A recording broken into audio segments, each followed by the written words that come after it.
On record है, मैं बताता हूँ कि जाकिर मजीद का केस कंप्रोमाइज्ड है, डीन मोहम्मद डॉक्टर का केस कंप्रोमाइज्ड है, अली असगर बंगुलजी का केस कंप्रोमाइज्ड है, बहुत से ऐसे केसेस कंप्रोमाइज्ड हुए हैं। बिकी मेरा सोर्स ऑफ इनकम भी रही है, रोजी रोटी भी यही है। मैंने कभी किसी से डिमांड नहीं किया है कि मुझे इस केसेस में फ़ीस दे दी, क्योंकि मैं सन ऑफ सॉइल हूँ, बलोच हूँ। ऑन रिकॉर्ड कह रहा हूँ कि कोई भी आके कहे हाँ मैंने उससे फ़ीस लिया है। एक दिन मैं यहाँ बैठा हुआ था अपने चैम्बर में, ये आज असल में 22 वो है नवंबर है, सैफुल्ला रोदनी जिसको उठाया गया सूरब से, तो साल उसका दिन है उठाने या जाने वाला, हालांकि 11 साल हो रहे हैं उसको। उसकी बहन जो उसके लिए एक्टिविटी करती है वो यहाँ पे आई, और उसके साथ एक छोटी बहन थी उसकी।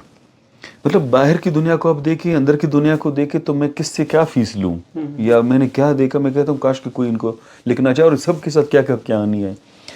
3-4 बजे का टाइम है यही, वो यहाँ पे बैठी हुई है। मैंने कहा दोनों बच्चियाँ कांप रही हैं बिल्कुल वैसे जिससे मन के, किसी ने एराज किया है, किसी ने धमकाया है, कोई मसला होगा। मैंने कहा जी खैर है, आप लोग क्यों इस तरह कांप रही हैं दोनों? कहते नहीं कुछ भी नहीं है। मैं कहा कुछ नहीं है तो आप क्यों कांप रही हैं, कुछ तो है? कहते नहीं कुछ नहीं है। मैंने कहा कि असल में वो फैमिलीज़ का दर्द, ये शहीदों का दर्द, ये कुर्बानियाँ, ये खून, और इधर से हमारे रवैये, और कहाँ कहाँ में किस तरह पॉलिटिक्स करते हैं, किस तरह की डर्टी सियासत भी करते हैं, नाम कमा रहे होते हैं मुझ जैसे सो कॉल्ड एक्टिविस्ट्स।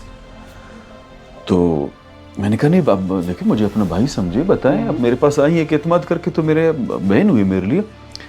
कहती हमने कल से कुछ नहीं कहा है, और एक ऐसी भी है जो हैबिचुअल बेकारी नहीं है, लेकिन मिसिंग पर्सनस कमीशन जब आती है, वो उनकी वालिदा वो चंदा करके मस्जिद से, फिर सिर्फ इस चंदा भी इतना करती है कि लोकल का आने जाने का मेरे अखराजात पूरे हों। तो ऐसी बहुत सी फैमिलीज़ हैं। तो जो लापता अफराद का मामला है, आप इस हवाले से काफ़ी एक्टिव रहे हैं और आपने काफ़ी अहम किरदार भी अदा किया है। आपने बहुत से केसेस भी लड़े हैं और आपने सुना है फ्री में भी लापता अफराद के केस फ्री में लड़ते हैं। तो फिर इसके पीछे मोटिव क्या है और क्या तरीक़ेकार है? ये खैर बहुत लंबी कहानी है, मैं कोशिश करता हूँ जितना मुख्तसरन। मुझे इशू नहीं है बताने में। मैं मुझे याद है मेरे 2 भाई जो है उनमें से एक 2 दफ़ा मिसिंग हुआ है खुद, और मेरा एक भाई जो है वो 3 दफ़ा मिसिंग हुआ है। पहली दफ़ा जो है खुजदार में कोई ईद की रात थी। इंटरेस्टिंगली ऐसा हुआ, उस दौरान मैं या तो खुजदार का सदर था जोन का, या कोयटा का जनरल सेक्रेटरी था बीएसओ का। उधर से सरकार ने एक नोटिफिकेशन जारी किया कि ईद के टाइम पे कोई चंदा नहीं करेगा, और तंजीमें वगैरह फलाना फलाना काले दिन में पता नहीं कहाँ पे इस्तेमाल करती हैं। हमारे एक साथी हैं, उनका एक अपना दिलचस्प मिजाज था, अल्लाह उनको सलामत रखे, जायद कुर्द साहब हमारे सेंट्रल कमेटी के मेंबर होते हैं।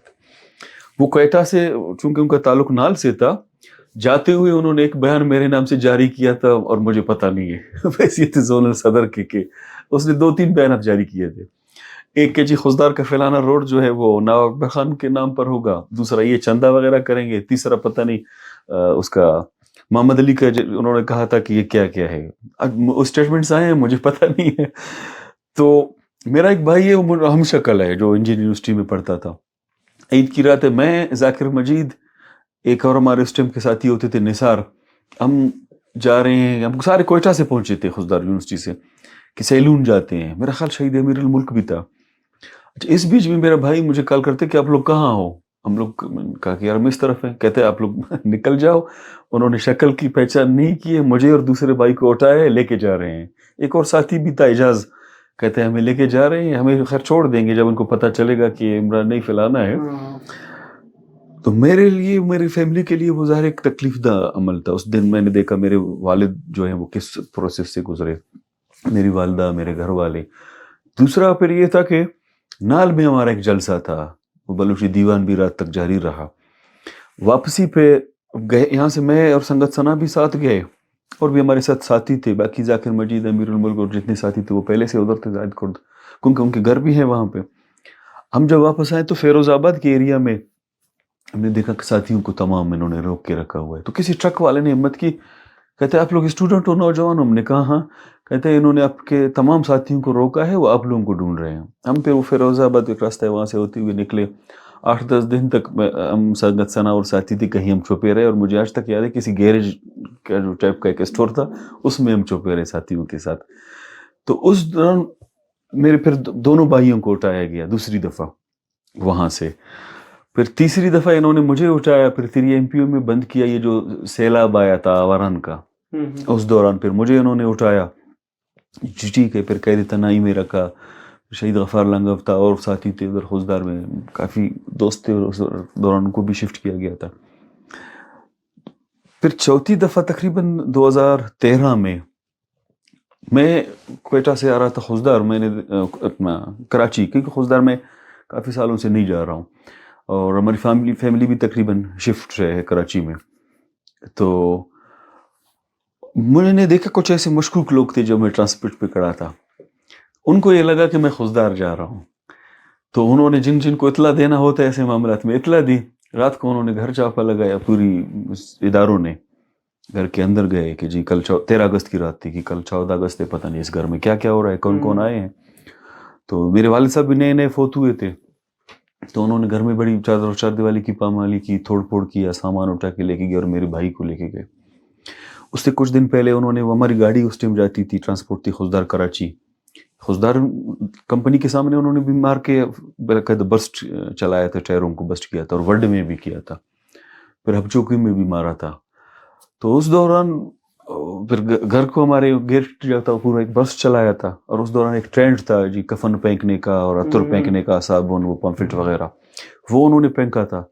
और खुजदार प्रेस क्लब में एक पम्फलेट फेंकी थी मेरे और कुछ साथियों के नाम से, और दीवारों पे भी लगाया था कि जी हम फलाना फलाना इनको मारेंगे, कत्ल करेंगे, फलाना करेंगे। वो एक दर्द और तकलीफ का एक फेज था। उसमें एक चीज जो आज तक मुझ पे गिरा गुजरी, 3-4 चीजें हैं ऐसी। एक ये था कि उस दौरान स्टिल लाइफ से बहुत पहले, अब रवायत में तो बहुत सी चीज़ें असल में बलोच रवायत में भी नहीं बताते, बहुत से बताते हैं। मेरा अपना कोई रिश्ता हुआ तो फिर उस दौरान वो पॉलिटिकल उसका नज़र हो गया कि जी आप पॉलिटिक्स को, ये चीज़ों को छोड़ दें तो ठीक है, अगर नहीं तो फिर हम साथ नहीं चल सकते। रवायत में तो इसमें बात नहीं करते। मैंने कहा फिर नहीं चल सकते रिश्ते बहुत से होते हैं, मैं अपने आइडियोलॉजी को नहीं छोड़ सकता। या तो जी जॉब करें और इस चीज़ों को छोड़ दें, फलाना फलाना जगह पर आपको ले जाएंगे, आपके मामला हल करेंगे। तो मैंने कहा ये मेरा फिक्र सोच नहीं है। तो एक वो हुआ, वो मैंने एक रिश्तों का रंग देखा।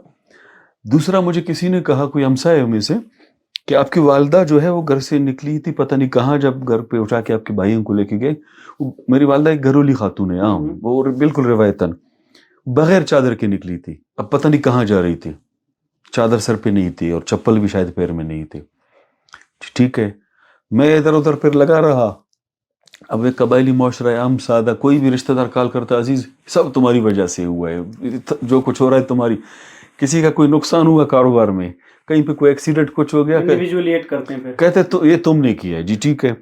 अच्छा, कहीं पे कोई हमारा उधार किसी पे था, भाई उधार दे दो, वो सीधा जाके कैंट में इतला कर दे, फिलहाल ये तो इमरान ऐसा है, इस तरह है। अब उस पे भी जी ये पता नहीं किसका बंद है, ये क्या है, एक सिलसिला वहां से चल निकला जी, ठीक है, सही है। आहिस्ता आहिस्ता मैंने देखा दोस्त भी थे, साथी भी थे, हमसाए भी थे, इलाकादार अजीज थे, उन्होंने हमसे सलाम दुआ करना छोड़ दिया। देख के दूर से उस तरफ मुंह करते थे कि यार ये खतरनाक लोग हैं, खतरे में हैं। उसकी वजह ये थी कि जब वो मेरा भाई मिसिंग था उन दौरान, उन्होंने हमारे घर की बिजली पानी तक बंद कर दिया था और जहमर बाकायदा लगाया था। हमारे घर में नेटवर्क काम नहीं करते थे उस आसपास में। जितने भी हमसाए थे उनको कहा गया था कि इनके कपड़े अगर दर्जी वगैरह, तो क्योंकि मार्केट है, कमर्शियल एरिया है हमारा, आप सिलाई नहीं करेंगे, आप इनको राशन वगैरह सामान जो कुछ नहीं देंगे, कोई इनके पास आएगा जाएगा नहीं। हाँ, कुछ ऐसे अच्छे लोग थे, हमसाए थे, जो छुप के हमारे लिए सामान लेके आते थे। अब न मैं उधर जा सकता हूँ ना वो इधर जा सकते। फिर रिवायती अपनी वालदा को कहते थे हम जी शिफ्ट होते हैं, निकलते हैं, कहते नहीं जी वो बराबर नहीं, बावनानुमान के नेमर लिव दस मखलूक मखिक फलाना, आप जिंदा रहेंगे, सब कुछ होगा। ये रवैया जब मैंने देखा, मेरे लिए तकलीफ दा तो था कि यार कोई, जितने भी दोस्त साथी होते थे, क्या किसके वादे, क्या कसमें, के ताल्लुकात, नजरियाती, अब वो सामने देख के उस तरफ गुजरते हैं। खैर, फिर मेरा भाई बाजियाब हुआ। बाजियाब होने के बाद मैंने कहा यार नहीं, मैं ये रवैया चेंज करूंगा। जिस दर से मेरी वालिदा गुजरी, मेरे बहन भाई गुजरे, हम गुजरे, मैं खुद गुजरा, जो रवैया देखा, मैं वैसा नहीं करूंगा। میں نیا نیا جب وکالت میں تھا تو آپ کو ایک چیز آج میں بتا دوں انٹرسٹنگلی کچھ ایسی جگہوں پہ ڈسکشنز ہوتی ہیں. یہ جو وائس فار مسنگ پرسنس کا کیپ ہے اس کو لگانے والوں میں بنیادی لوگوں میں سے میں ہوں ایک. میں اسٹوڈنٹ لائف میں ہوتا تھا اس ٹائم قدیر بلوچ نہیں ہوتے تھے. ایک دن میں یونیورسٹی میں تھا, مجھے علی اصغر نصر اللہ نے اور علی اصغر کے بیٹے نے کال کیا کہ یار اب بی ایس او میں ایکٹیو ہے, میں آپ سے ہیلپ چاہیے. ہم کچھ ساتھی گئے, انہوں نے میر ہوٹل ہوتا ہے ایک سریاب روڈ پہ, بلایا کہ اس طرح ہم کرتے ہیں. ہم کہا اچھی بات ہے, ہم آپ کے ساتھ ہیں. تو اس ٹائم قدیر بلوچ نہیں ہوتا تھا, تو ہم نے وہ شروع کی, ان کے ساتھ رہے بالکل بنیاد سے. یہ کس طرح میں وہ ایئر میں بالکل شروع میں جب ایک کیمپ نیا لگنے والا تھا, جب علی اصغر کا مسئلہ ہوا تھا, اور اس کے ساتھ کبیر بلوچ, عطا اللہ بلوچ, مشتاق کچھ خزدار کے ساتھی تھے, انہوں نے یہ انیشیٹ لی کہ آئے, وہ پرانا پریس کلب ہوتا تھا. اس کے علاوہ آپ کو ایک بات بتاؤں کہ کراچی میں میرے والد صاحب اور سنگت ثنا کے والد اور چاچا جو ہیں بزنس پارٹنر رہے ہیں بہت شروع سے. تو ہمارے گھریلو تعلقات سیاست سے بہت پہلے تھے, ہماری ذاتی دوستی اور تعلقات تھے. کراچی میں بھی ایک جگہ ہمارا فلیٹ تھا اور ان کا فلیٹ تھا, ہم ساتھ آتے جاتے تھے. آج بھی گھریلو تعلقات ہے, آنا جانا. تو اس سیاست میں اکٹھے رہنا, ان کے مہمان بھی آئے, ہمارے مہمان آئے. تو جو شروع میں مطلب قدیر بلوچ, فرزانہ مجید اور بہت سے ایسے دوست ساتھی تھے, میر عبدالنبی بنگلزی تک کراچی میں میرے والد صاحب کے ساتھ جاتے تھے, کیمپ لگاتے تھے, رہتے تھے. تو ان کا ایک اپنا مزاج تھا کہ ذاتی طور پہ آپ کو نہیں لگے کہ یار ہم سادہ بلوچ تھا, لیکن اس چیزوں میں وہ سپورٹ اس دن سے کرتا تھا. جب یہ امریکہ گئے تب بھی ادھر رہے, سپورٹ کرنا, سنبھالنا, ادھر کیمپ لگانا. ایون میر صاحب جب ریلیز ہوئے گئے علاج کے لیے بھی وہاں پہ رہے تھے کافی عرصہ. اچھا مجھے پتہ نہیں تھا, کچھ ساتھیوں نے کہا کہ یار ہم گئے میر صاحب سے ملنے کے لیے, وہاں پہ ایک ہم سے ساتھ بلوچ بیٹھا ہوا تھا, پھر کہا یار تو عمران کا والد صاحب ہے. تو یہ تمام چیزوں کو دیکھتا رہا. میں نے کہا یار نہیں, مجھے جو سبق بی ایس او نے دیا ہے میں اس پہ قائم رہوں گا. ایک دن میں یہاں بیٹھا ہوا تھا اپنے چیمبر میں, یہ آج اصل میں 22 وہ ہے نومبر ہے, سیف اللہ رودینی جس کو اٹھایا گیا سورب سے, تو وہ سال اس کا دن ہے اٹھانے جانے والا, حالانکہ 11 سال ہو رہے ہیں اس کو. اس کی بہن جو اس کے لیے ایکٹیویٹی کرتی ہے وہ یہاں پہ آئی, اور اس کے ساتھ ایک چھوٹی بہن تھی اس کی. مطلب باہر کی دنیا کو آپ دیکھیں, اندر کی دنیا کو دیکھیں, تو میں کس سے کیا فیس لوں, یا میں نے کیا دیکھا, میں کہتا ہوں کاش کہ کوئی ان کو لکھنا چاہے, اور سب کے ساتھ کیا آنی ہے. 3-4 بجے کا ٹائم ہے یہی, وہ یہاں پہ بیٹھی ہوئی ہے. میں نے کہا دونوں بچیاں کانپ رہی ہیں بالکل جسم ان کے. کسی نے اعراض کیا ہے, کسی نے دھمکایا ہے, کوئی مسئلہ ہوگا. میں نے کہا جی خیر ہے, آپ لوگ کیوں اس طرح کانپ رہے ہیں دونوں؟ کہتے نہیں کچھ بھی نہیں ہے. میں کہا کچھ نہیں ہے تو آپ کیوں کانپ رہی ہیں, کچھ تو ہے. کہتے نہیں کچھ نہیں ہے. میں نے کہا کہ اصل میں وہ فیملیز کا درد, یہ شہیدوں کا درد, یہ قربانیاں, یہ خون, اور ادھر سے ہمارے رویے, اور کہاں ہم کس طرح پولیٹکس کرتے ہیں, کس طرح کی ڈرٹی سیاست بھی کرتے ہیں, نام کما رہے ہوتے ہیں مجھ جیسے سو کالڈ ایکٹیوسٹس. تو میں نے کہا نہیں اب دیکھیں مجھے اپنا بھائی سمجھے, بتائیں. اب میرے پاس آئی ایک اعتماد کر کے, تو میرے بہن ہوئی میرے لیے. کہتی ہم نے کل سے کچھ نہیں کہا ہے. کیوں نہیں کہا ہے؟ کہتے تھے یہ کہ ہم آئے تھے ادھر کیس کے لیے, بھائی کی کیس کی سنوائی تھی, ہمارے پاس اتنے پیسے ہی تھے کہ ہم آ جا سکے, غریب گھر سے تعلق ہے, کوئی ہمیں اپنے گھر لے کے نہیں گیا, تو ہم نے جا کے ہوٹل میں کمرہ لیا. ہم خاتون ہیں, خواتین ہیں, جتنے پیسے تھے ہوٹل والا لے کے گیا.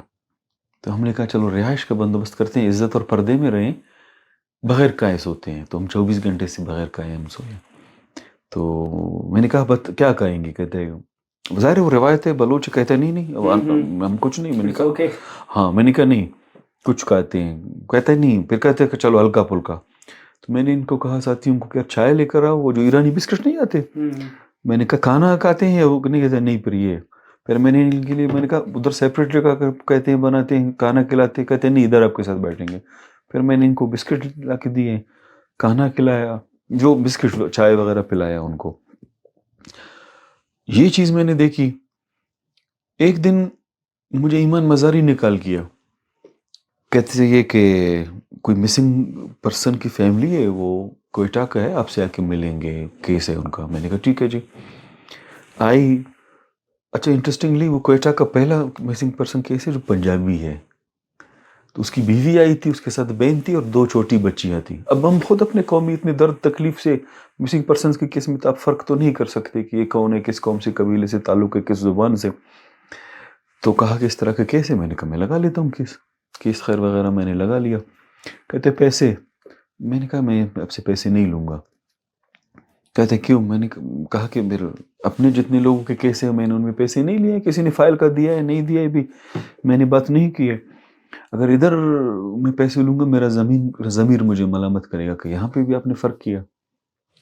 تو خیر میں جب نکلا ہوں چھٹی کر کے تو کاغذات لے لی، ہم نے کیس بنایا کہ صبح آئے لگا لیتے ہیں. وہ کیس میں 1.5 سال تک چلاتا رہا اور الحمدللہ وہ اب ریسنٹلی جا کے بازیاب ہوا 2 مہینہ پہلے. تو مجھے ایمان نے بھی کال کیا کہ میں نے کہا مجھے میرے اصولوں کا آپ کو پتہ ہے کہ اس میں کیا ڈیمانڈ کر سکتا ہوں؟ میں نہیں کر سکتا، کوئی کچھ دیتا ہے نہیں دیتا ہے، پورا کرتا ہے نہیں کرتا ہے، اور یہ وجوہات ہیں. خیر وہ 1.5 سال میں نے کیس چلایا، اس بیچ میں بہت کچھ ہوتا رہا. اس کو اس کے سسرالیوں نے اور دیوروں نے، حالانکہ ان کے پرسنل وہ ہوتے ہیں لیکن کہانی سے جڑے ہوتے ہیں. ہمارے بلوچوں کی اتنے بہت سی کہانیاں ہیں، اس لیے میں شیئر کرنا چاہتا ہوں کہ آپ ایکٹیویزم کو سائڈ پہ رکھ کے حقیقت میں جو ان کے گھروں میں ہوتا ہے اس کو بھی تھوڑا سا سنیں سمجھیں. ٹھیک ہے.